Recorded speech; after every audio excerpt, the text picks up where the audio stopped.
What we work with at our trends consultancy, the Avant-Garde Institute, is trends, and one of the biggest differences between a trend and a fad is longevity.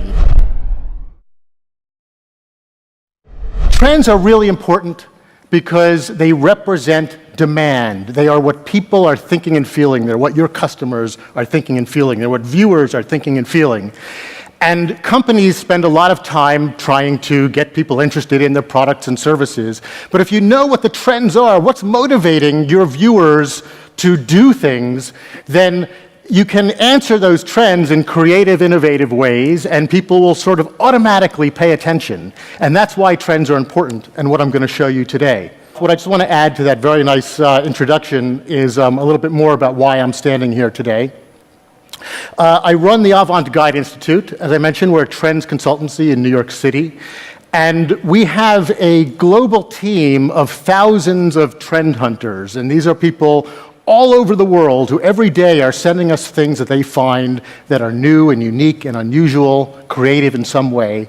And what we do in our New York office is when we see the same kind of thing happening around the world, we recognize those trends, connect the dots, and help people understand, help companies understand what those trends are, and come up with interesting ideas.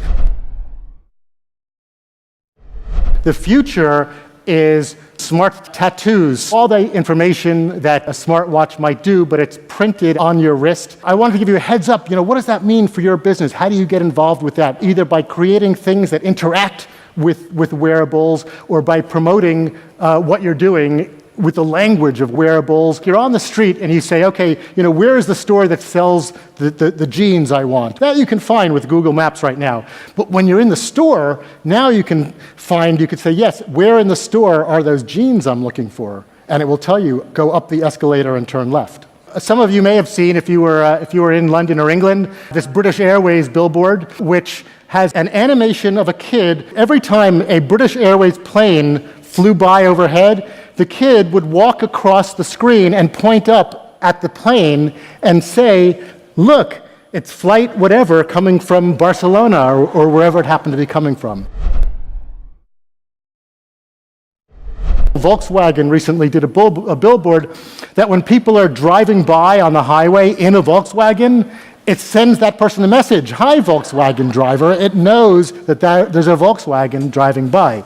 The first person who makes a TV ad that can interact directly with the viewers without other devices in between is going to be a huge big hit. Just a couple of weeks ago, I was flying Virgin America in the United States, and on their seatback entertainment systems, they have the ability to buy a drink for somebody sitting in the next seat.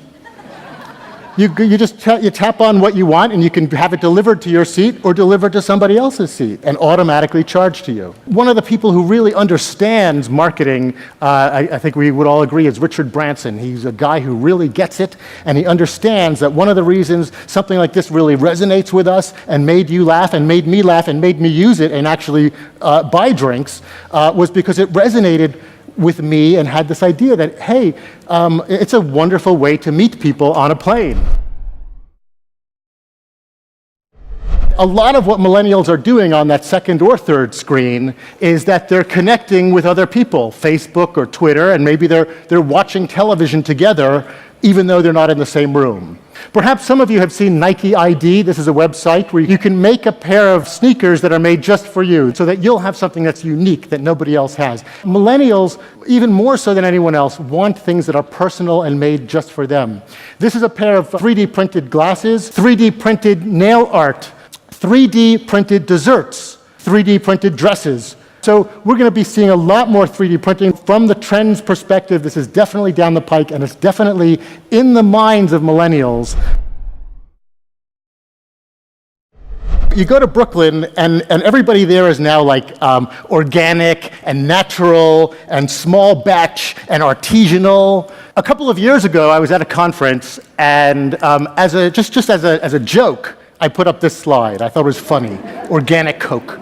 Because it seemed like the antithesis of what Coca-Cola actually is. Fair trade and naturally produced health drink, organic Coke.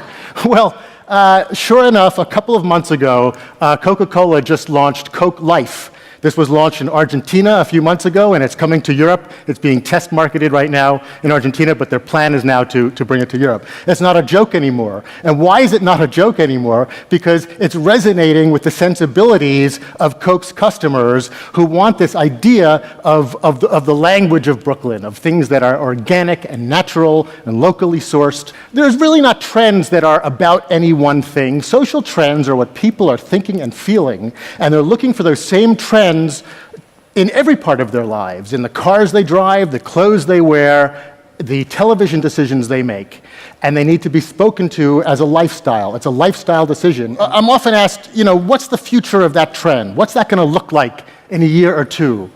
And I can tell you that trends have a lot of inertia. When you see something starting to go in one direction, it's hard to make it stop, and it will usually get more so until there's something that either stops it or changes direction. Thank you so much. Thank you very much.